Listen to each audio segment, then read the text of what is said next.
Narito na naman tayo para sa isang napaka-sweet at nakakakilig na love story nila Kalingap Edu at Ate Viancy. Tulad mo ay aking makilala at kung ano. Para sa pagpapatuloy ng ating love story ay dumayo si Ate Viancy sa pinapagawang bahay sa kanya. Nakakatuwa nga dahil ang bahay nila ay talagang one of a kind, kaya ngayon naman ay pupuntahan niya ito para malaman kung ano na nga ba ang mga nagbago at progress. Sa kanyang pagpunta doon ay humanga talaga ang buong Kalingap team na naman kay Ate Viancy. Dahil paano ba naman ay sa kanyang pagpunta ay nagbitbit pa siya ng mga kakainin ng mga karpintero. Kahit na hindi naman siya ganun kamay kaya sa buhay, hindi niya nakakalimutan na magbalik talaga para sa ibang tao at tumulong din hanggat kaya niya.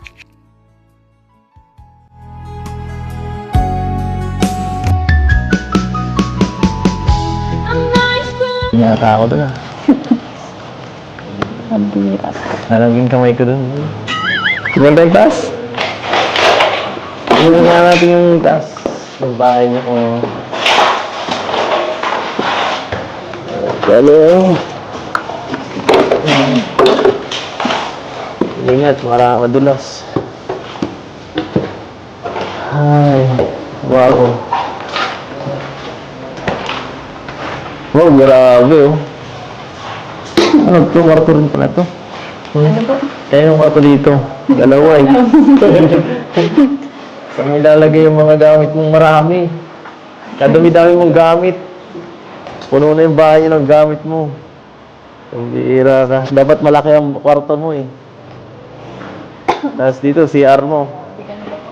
Ha? Ang ganda. Mahal-mahal ka na sponsor mo eh. Ay, ito yata sa'yo kasi mas maganda dito. Bako. Ganda pag umaga po. Maganda dito. Gusto mo dito? Sigurado. Ano? Sobrang ano dito? Maliwalas ano? Ako, lapit mo na. Baka araw-araw na dito si Doc. Ay. Bongga. Bongga, mayaman ka na. Mayaman ka na. Abutan mo na agad ako. Mayaman ka. Partida ka ba? Wala ka pang ginagawa. Papatuloy mo ba ako dito sa bahay niya? Siyempre. Ay, makikilive ako dito. Sa buong history ng pagpapatayo ng bahay ng buong Kalingap team, ang bahay ni Ate Viancy ang pinaka natatangi dahil ito lamang ang nagkaroon ng groundbreaking ceremony, lalong-lalo na at nagkaroon din ito ng ikalawa pang palapag dahil napakarami kasi sa mga sponsors ang sumusuporta sa kanya na gustong magkaroon siya ng malaking bahay. May dami mong gamit. Puno na yung bahay niya ng gamit mo. Ang bihira ka. Dapat malaki ang kwarto mo eh. Tapos dito, CR mo. Ha? Ang ganda. Mahal-mahal ka na sponsor mo eh. Ay, ito yata sa'yo kasi mas maganda dito. Bako. Ganda pag umaga po. Maganda dito. Gusto mo dito? Sigurado. Ano? Sobrang ano dito. Maliwalas ano? Ako, lapit mo na. Baka araw-araw na dito si Doc. Ay. Bongga. Bongga, mayaman ka na. Mayaman ka na. Nabutan mo na agad ako. Mayaman ka. Partida ka ba? Wala ka pang ginagawa. Papatuloy mo ba ako dito sa bahay niya? Siyempre. Ay, makikilive ako dito. Paggabi. Araw-araw po. Makikilib ako paggabi. Ay, dito muna ako. Bakit gabi? Siyempre, kung ako na live.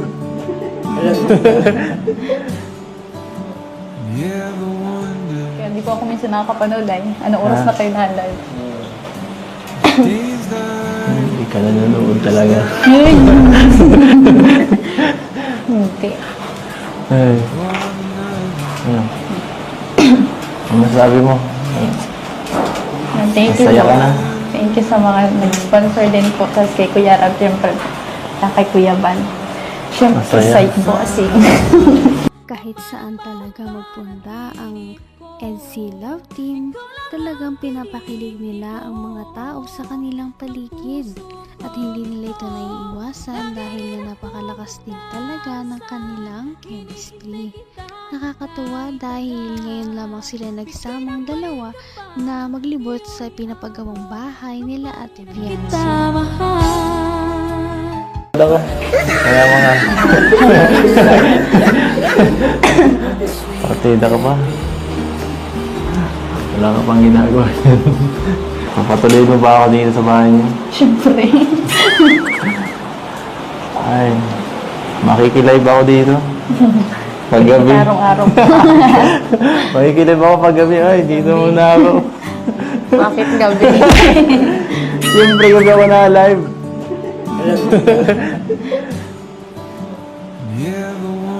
Kaya hindi po ako minsan nakakapanood ay. Anong oras na kayo na-live? Hindi ka nanonood talaga.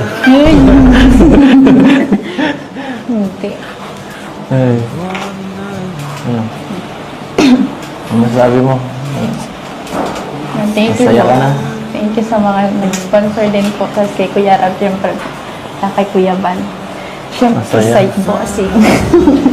Masaya ka na?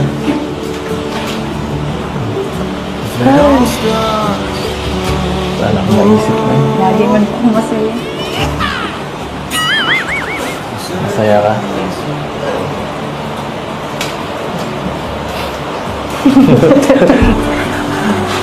Tudala ako. Cute mo.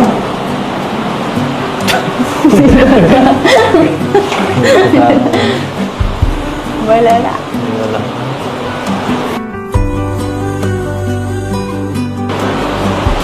Ay. Baka ma-miss mo yung ano. Baka ma-miss mo yung dagat. Baka ma-miss mo sumayaw sa dagat niya, no? Wala na eh. Wala ka na dito makikita ang dagat. Malayo-layo. Pwede man po yung punta. Paano yun? Mas malayo ng bahay. Ano mo? Eskwelahan mo niyan. Ano, dun pa din. Doon pa rin po ako maano. Mas nga ano. Pwede pa doon ako Nakakakilig talaga ang love team na ito.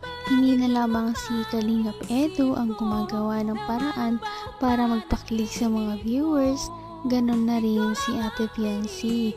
Siguro nga ay hindi na lang ito dahil lamang sa love team na mayroon sila, ngunit dahil talagang na-enjoy nila ang isa't isa kahit na wala mang camera o meron. Abot kamay na kita. Ito, masarap dito magpaulan, no? Sa harap. Sarap dito ang tumalan, no? Tumalan ka.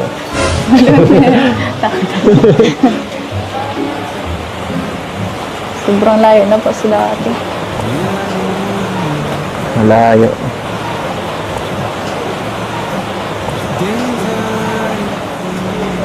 Lumapit siya, eh. Lumapit na. Sobrang lapit na lang sa kaysa doon sa dati.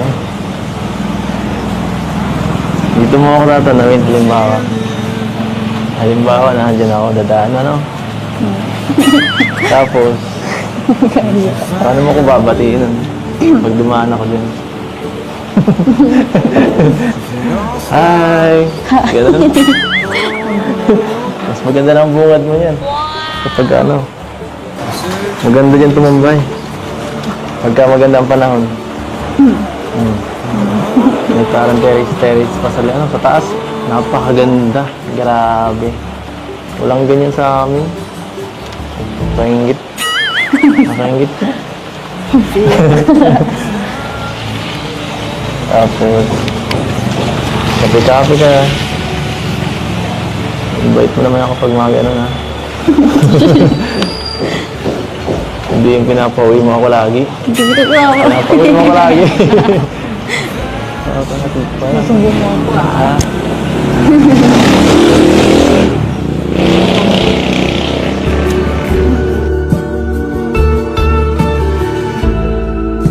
And hope we know when it's better Hindi ko to pa talaga akalain na magkakawato ng ganito kalaking bahay. Huh? Kaya nga eh. Ang alam ko lang po talaga yun. Yung kumbaga mga pabahay lang talaga ni Kuya Rab. Ganun na lang po Simple lang. yung gusto ko.